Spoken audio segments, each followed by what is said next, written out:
¿En qué año estudió? ¿En qué año estudié? Empecé en 1978 y acabé en 1983. Y en la época Ha llovido ya. que estudió, ¿se sabía algo ya de la leishmaniosis? Muy poco. Se sabía que era una enfermedad transmitida por mosquitos, pero no había nada sobre tratamientos. De hecho, era una enfermedad de declaración obligatoria. Eso quiere decir que tienes que informar a a la administración, a las autoridades de que has localizado un caso con esa enfermedad, y de sacrificio obligatorio. Entonces, todos los animales que tenían esa enfermedad se debían sacrificar, con lo cual no había ningún estudio, no interesaba. Fue a raíz de que los perros empezaron, porque también coincidió con aquella época en España, los perros empezaron a ser valorados como animales de compañía y empezaron a vivir en pisos. Y no solo es el típico animal de campo que vive atado en una cadena o simplemente para llevar a ovejas arriba y abajo. A partir de ese momento empezaron a hacerse estudios y a avanzar en el control y en el diagnóstico de la enfermedad. Perdóname. Vale. Vale. Eh, o sea que desde que estudiaste, los medicamentos han avanzado mucho, ¿no? Muchísimo. De no existir ninguno a tener un abanico interesante de medicamentos. Muchos. Diferentes maneras, diferentes fórmulas de combinar diferentes medicamentos para actuar contra la leishmania. Porque la leishmania es una enfermedad compleja, no es una enfermedad sencilla, que tienes un parásito que afecta y te crea pues unos síntomas. Es una enfermedad muy compleja porque afecta sobre todo al sistema inmunitario y lo agota, y aparecen síntomas satélites, síntomas alrededor que podrían ser de otra enfermedad, pero son ellos. De hecho, es la leishmania la que está detrás de toda esta enfermedad. ¿Vale? Y tengo entendido que la leishmania, como que a pesar de que des tratamiento, nunca se cura, ¿no? O sea, solo sirve para los síntomas exteriores. No es verdad. La leishmania se puede curar. Vale. El problema es que nosotros vivimos en una zona endémica.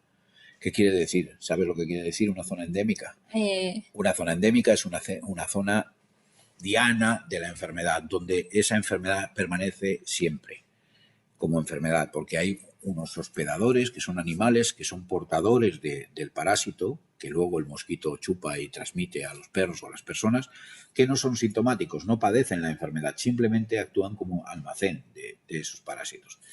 El, el mosquito chupa la sangre de estos animales que son hospedadores, que son el armario donde se guarda el parásito, que no tienen síntomas de enfermedad, y entonces la transmiten a otros.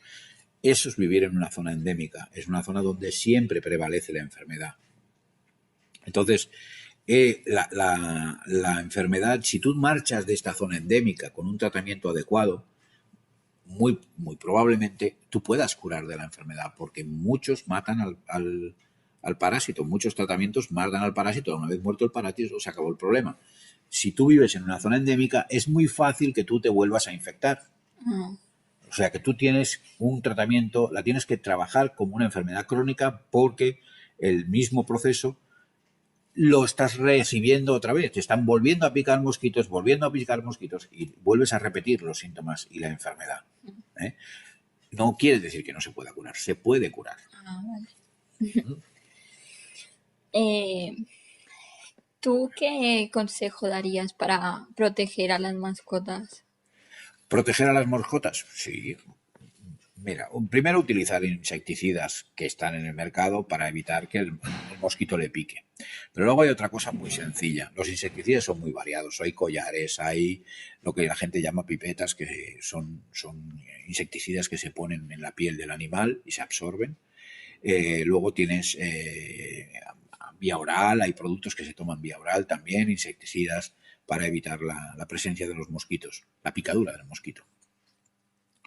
Pero una de las cosas que es muy importante es conocer el hábitat y conocer las costumbres del mosquito. Hemos de conocer las costumbres de nuestro enemigo, y el mosquito en este caso es nuestro enemigo.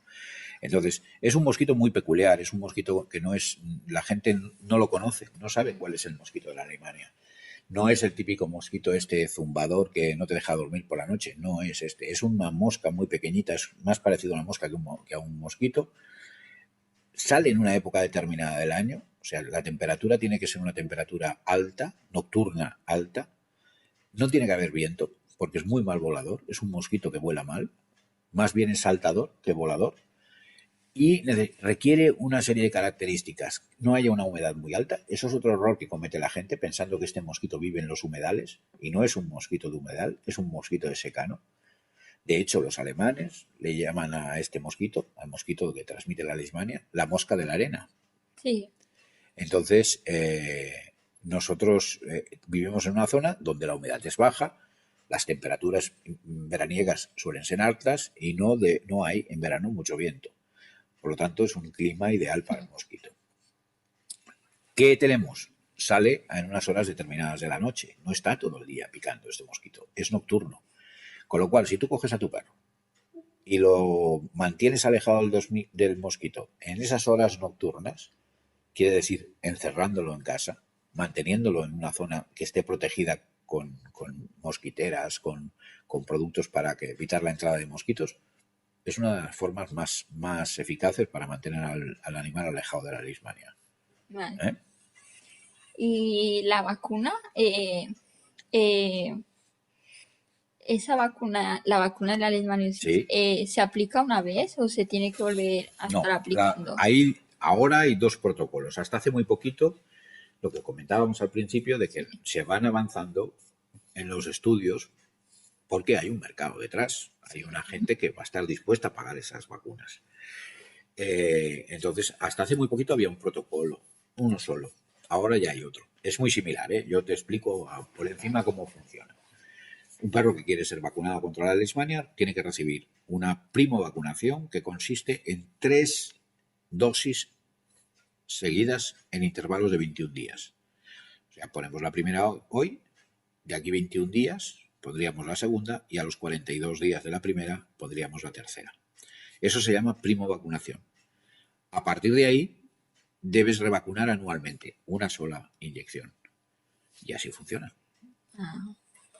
¿Y esta vacuna es cara o qué Es muy precio cara, tiene? es Sí. muy cara, es muy cara. Y Desde mi punto de vista, habrá gente que pensará que es barata, pero para mi punto de vista es cara. eh, a ver, aquí. Eh, ¿Cómo me explicarías qué es la leishmaniasis canina? Pronto. ¿Cómo te explicaría qué es la leishmaniosis canina? Bueno, fácil. Pues la leishmaniosis canina es una enfermedad parasitaria transmitida por un protozoo que a su vez inocula el mosquito en un perro. O sea, nosotros tenemos un animal infectado con leishmania, en el cual presenta protozoos circulantes en su sangre, que son los promastigotes, se llaman así, y son los parásitos. Estos parásitos son absorbidos durante la picadura del mosquito con la sangre, pasan al mosquito y el mosquito lo retransmite a otro perro en otra picadura. ¿Eh? ¿Qué produce la leishmania? La leishmania no es un parásito que destruya nada, no destruye nada por sí mismo, no es un parásito activo. Por ejemplo, hay unos primos de la leishmania que es la malaria. La malaria es una enfermedad que se introduce dentro de los glóbulos rojos y al eclosionar estos parásitos destruyen el glóbulo rojo. La leishmania en sí misma no destruye nada, simplemente se alimenta de nosotros, es un parásito puro. Lo que pasa es que el sistema inmunitario del perro se vuelve loco, quiere destruir a ese, porque lo interpreta que es un agente invasor y quiere destruirlo. Pero es imposible, porque la leishmania tiene una capacidad de cambio de su aspecto que distrae o engaña al sistema inmunitario, llegando a un punto que el sistema inmunitario se agota y no es capaz de resistir la aparición de otras enfermedades. ¿Eh? Vale. ¿Me he explicado? Sí.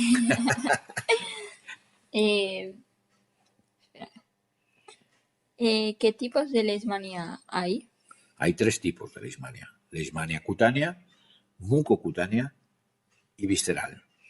La diferencia entre los 3 está, una afecta a la piel exclusivamente, otra afecta a la piel, mucosas, y la tercera afecta a los órganos internos, bazo, hígado, riñón, etcétera. Aquí, ¿cuál es la más común? O, Bueno, hay una prevalencia. Tal vez te diría que la más común es la cutánea. La más, yo te diría que en un 25% sería la visceral, 25% cutánea y un 50% la cutánea. Pero varía mucho por zonas, varía mucho por muchos factores. Hacen que sí. varíe eso. No existe una prevalencia definida para toda la zona endémica. Hay variaciones porque hay variaciones individuales. He leído que algunos perros son resistentes a la picadura, o sea, que aunque les pique, Sí, no, sí, no demuestran los signos de la los enfermedad. has leído bien. Y esto podría ser algo relacionado con la genética o... Está relacionado con la genética. Sí, sí, sí. Tiene mucho que ver con la genética. Hay diferentes razas de perros y diferentes sensibilidades a la leishmania. Por ejemplo, las razas de perros que están más alejadas de las zonas endémicas en su origen son mucho más sensibles. El ejemplo más claro es el podenco. El podenco es nuestra raza más... viviendo en la zona endémica, acordaos de la palabra endémica, es importante, en la zona de prevalencia de la enfermedad, eh, está conviviendo con la enfermedad desde el tiempo de los faraones. Con lo cual, los que no habían sido, en su linaje, en su línea genética, no habían sido, no eran resistentes a esa enfermedad, evidentemente se morían y no podían reproducirse. Los que sí presentaban cierto grado de resistencia se iban reproduciendo y acabábamos a nuestros días. Que el podenco es un animal muy resistente a la leishmania, muy resistente. No quiere decir, tú me has preguntado si era verdad que había razas de perros que eran resistentes a la enfermedad. Sí. Son más resistentes, pero no inmunes. No inmunes. Y el podenco es el ejemplo más grande de los que tenemos. Luego todas las razas españolas mediterráneas, podríamos hablar de todo lo que es la cuenca del Mediterráneo, que es la zona endémica de la leishmania, toda la cuenca, norte de África, sur de Europa, Asia, porque tenemos a Turquía. Toda esa zona es endémica. Y en esa zona se aparecen casos de leishmania todos los años a punta pala. Y las razas que viven o que su origen lo tienen en esa cuenca mediterránea son muy, muy resistentes, casi todas. En cambio, cuando te vas a razas del norte, los huskies, los boxers, los bulldogs, todas estas razas que vienen del norte son mucho más sensibles. Incluso tienen verdaderos problemas. Porcentajes de padecer la enfermedad altísimos para unas determinadas razas. Por ejemplo, el boxer. El boxer es una raza, conoces al boxer, Sí, sí. que es muy sensible a la leishmania y todos los perros del norte. También te tengo que decir que los perros de pelo largo son bastante más resistentes que los perros de pelo corto, ¿Y eso? pero eso es una cuestión mecánica, porque tiene menos superficie para picar el mosquito. Ah, Y el mosquito también actúa la leishmania, no es un mosquito que ese día se ha levantado con muy mal pie y tiene ganas de fastidiar a alguien y voy a transmitirle la leishmania, no. Para que te sea transmitida la leishmania tienes que recibir infinidad de picaduras durante mucho tiempo. así. No es una cosa inmediata. Es una enfermedad que es por acumulación. Tú te pica un mosquito, después te pica otro, y después te pica otro, y otro, y otro, y otro, y otro. Ah, no No sabía necesitas. eso. Hay otras enfermedades parasitarias de primos de la leishmania que transmiten las garrapatas, que estas sí, con una sola picadura, te pueden transmitir la enfermedad. Pero la leishmania necesita reiteración en las picaduras. Por eso es bueno protegerlos en las horas donde el mosquito actúa. Mm, Porque que te pique un mosquito no pasa nada, o que te piquen 10, pero si te pican 200 cada noche, eso llega a ser un problema. mm. ¿Qué es lo que ocurre? Ah, no lo sabía eso. Eh, la forma más grave que se puede presentar la leishmaniosis, ¿cuál es? ¿Cuál afecta más? La forma más grave que se puede presentar la leishmaniosis en sí misma, evidentemente, es una leishmaniosis visceral.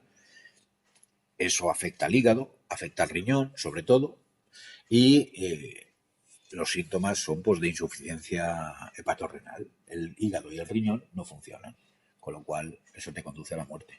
Vale. Em, eh, ¿Has tratado a algún paciente con leishmaniasis? Sí, Sí. sí, muchos, muchos. Eh, Desgraciadamente hay muchos y habrá muchos. si, por ejemplo, a la hora de medicar a algún paciente, ¿el medicamento es de por vida o es mientras se cura?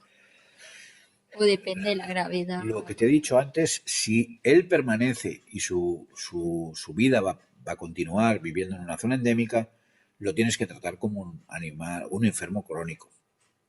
Eso quiere decir que durante toda su vida prácticamente va a estar tomando algún tipo de medicación relacionada con la enfermedad. Pero si se marcha a otro lugar, Si se marcha a otro lugar, es muy probable que si se marcha en un estado con relativa salud con respecto a la leishmania, él por sí solo pueda recuperarse. De todas maneras, respecto a la pregunta, ¿hay que medicar durante todo el resto de su vida? Hay que controlar durante todo el resto de su vida.